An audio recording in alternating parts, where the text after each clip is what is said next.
A whole box of wine. I don't drink liquor like that, man.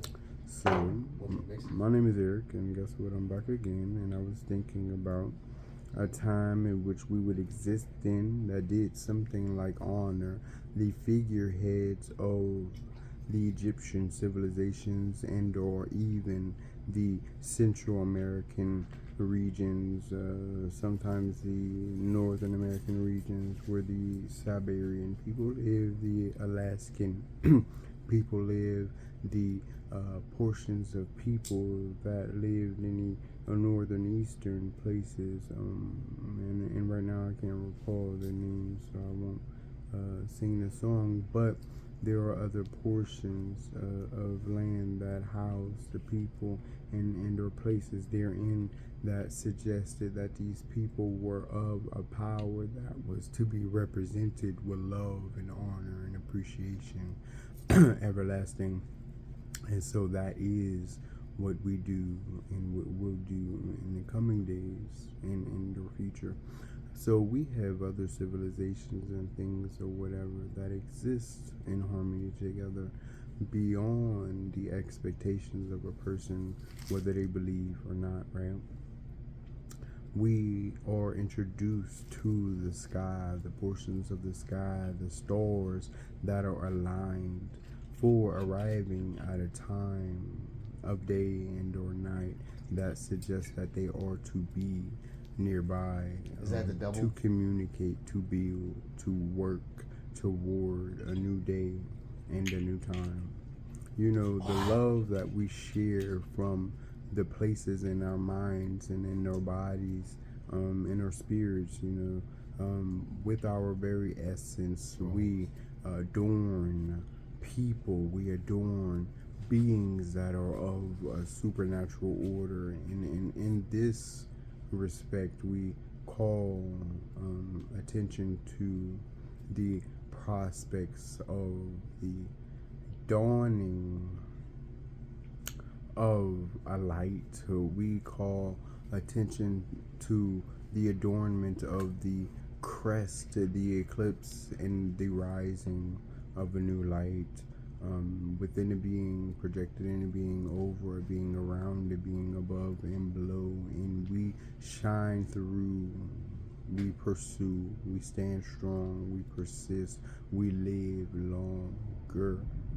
Did you ever? We communicate for the reasons in which we'll always say we enjoyed meeting people, building structures and monumental reasons for believing and journeying, projecting and learning about us, our space, the people whom we'll come to meet, the people we are, the people we'll love and will come to be. These are the things that we will call our future and sometimes our present realities, as if even from the past. This is so awesome.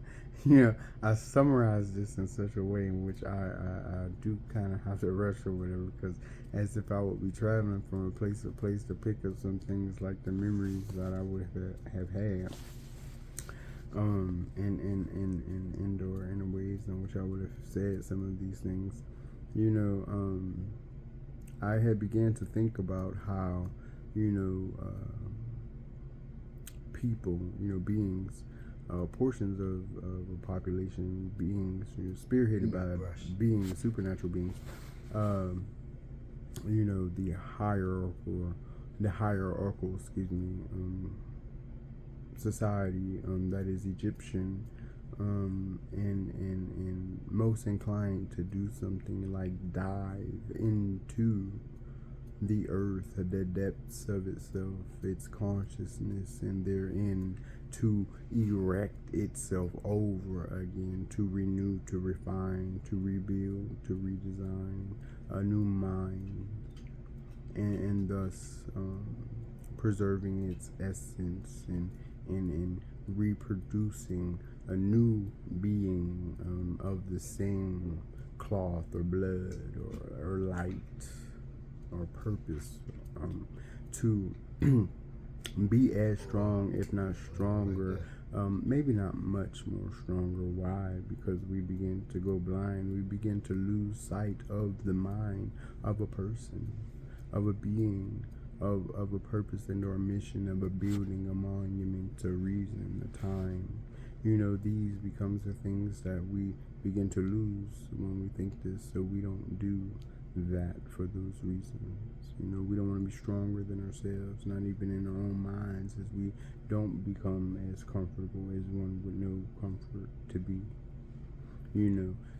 Mathematicians became their thing as their job and their purposes amongst men and women and their things, to design places, roadmaps in the sky, to travel amongst, to meet people, to literally stay amongst themselves, not really to meet new beings. As this was usually where we found war in some cases. But when we think about the things that we adorned and loved and cherished, held, kept, and built for ourselves, and sometimes for other people, in some cases to adorn, but to think that we can have just a little bit more of something, right? As we'll always know there is something to get, as we'll always know there's something to learn. And in this way, for this reason, to provide peace in any day, in any season, to fight for a reason, whether it's light, whether it's insight, whether it's for stimulation, whether it's for strength, whether it's for love, whether it's peace, whether it's for hope, whether it's for faith, whether it's for civilization itself. We know that we were strong enough, even as I travel from, and to sometimes Pittsburgh, Pennsylvania, county of Wilkinsburg, not too far from the inner city, which is probably about 15 to 20 minutes outside the city. They call this the suburbs, in the eastern portion of Pittsburgh, projected from outside the city. But anyway, as beautiful as we tend to be, I become gripped, loved, held, adorned, with adornment, with love, with respect, with peace, with the hope and a vision of a future me. Hopefully not so far off from oneself. Why? Because we often say that we can't go very far to not be oneself anymore.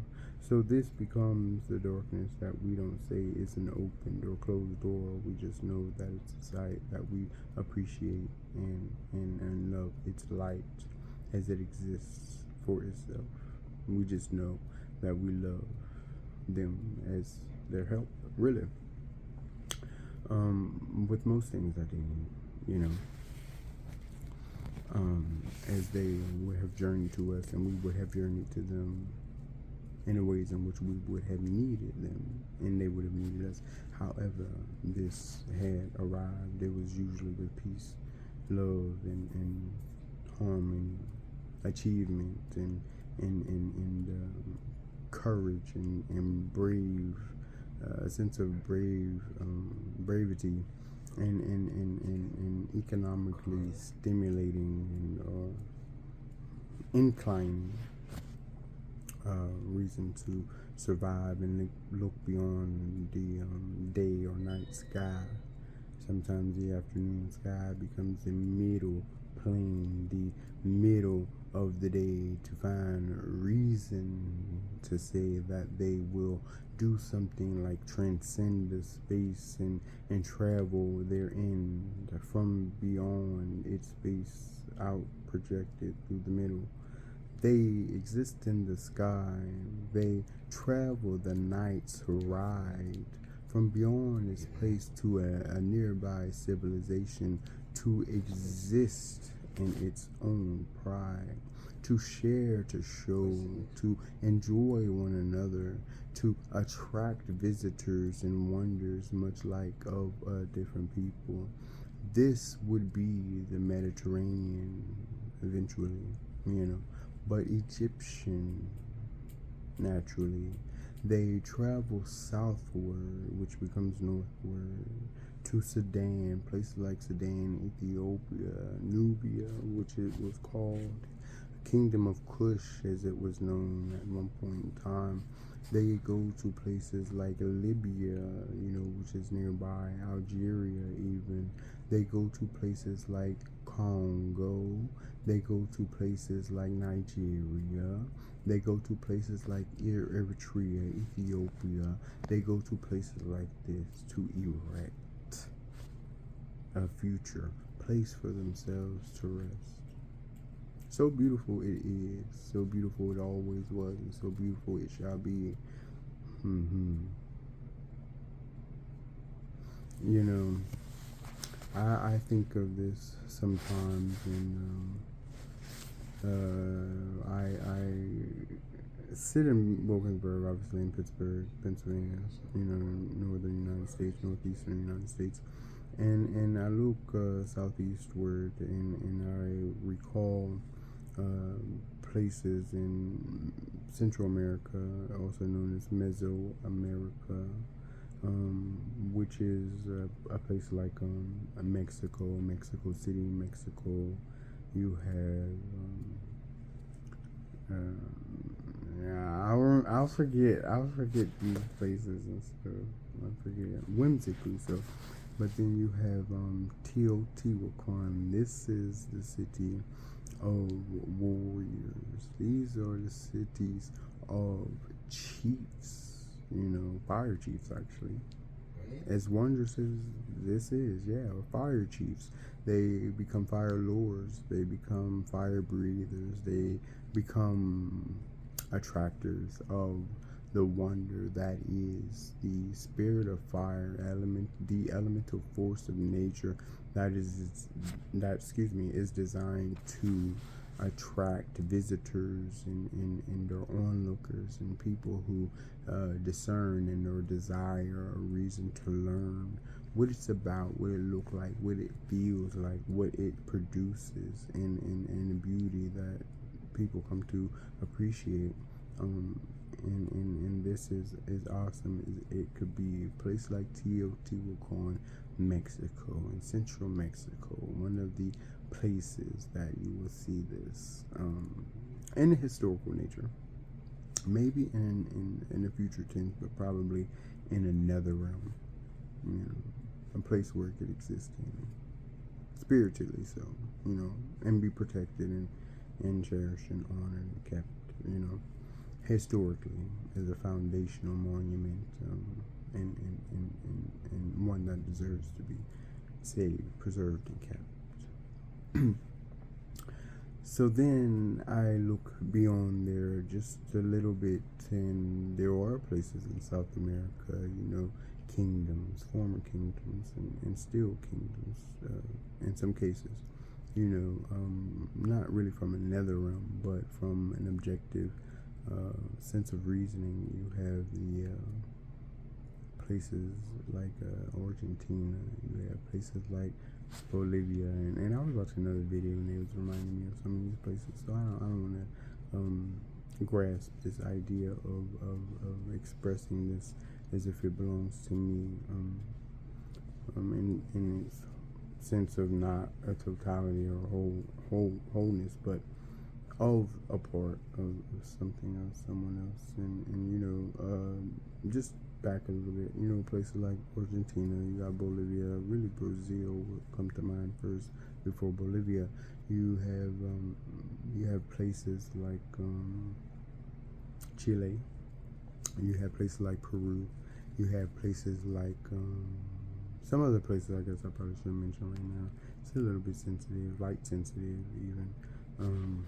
As when you think of some of these places, when you think of some of these people, they'll come to you, they'll arise, and may I probably not find the things that I would need to say to them right away, and then so that I become an inconvenience, and I don't really want to be that.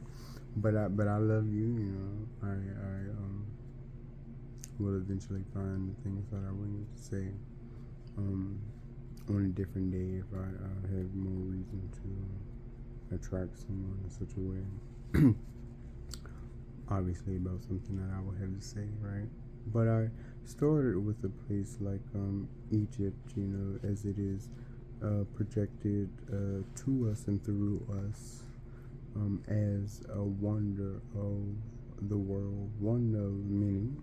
I would say more than seven, as was projected as one of seven, but I would probably say there are more, obviously. I think I had come across more even if I had done something like look it up on the internet, for instance. You have the Great Pyramid of Giza, Giza, and it's one of three pyramids. You have the Great Pyramid, you have the biggest portion, you have the middle portion, which is about half the size, and you have the smallest portion, about half that size or a quarter of it.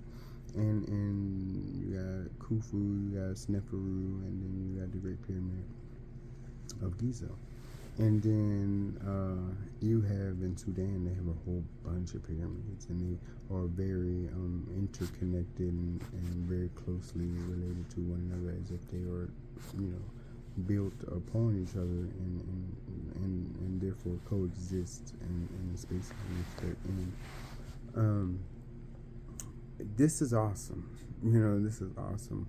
You do something like project oneself from the ground, the earth, the presence of a space in which they begin to exist in the sky, above and are projected beyond oneself for a period of time, if not just for rest, but for a place to observe, whether it's the earth or the night sky, from a distance of oneself and or beyond. This becomes something that they would say they own as an intellectual property and no reason to be. This is awesome, to learn that portions of people, my people, for instance, people that come before me, as I don't have children and I'm not expected to have any, but these things becomes the things that we appreciate, we adorn, and we project back with reverence and with a spirited response that has an appreciation and a respect and a love and a genuine and or sincere a sincere care and fondness of and for. I had come to mention that people had awakened, at points in time in some cases that suggested they were so big and so strong, so beautiful and so lovely that they woke up with the power or the spirit of the entire sun in their hands or above their head, as if it was their morning, day, noon, or night star. And so this became the prominence that existed above their head, over their head, as if their guide, their embodiment, their potential, their power, and their reason, their beauty, and or their observable, their perceptual vision, their curve, their bronze, their spirit, their bronze aura. This is so awesome. And then you have the moon, the celestial portion of the sky that is the night sky, that is the brightest and warmest at the same time, the white light, surrounded in a beautifully blue orated light, and observably so heated environment around itself that I had come to know so protectedly, so it becomes bountifully beautiful as time crosses itself, really, to do something like provide it for the reason to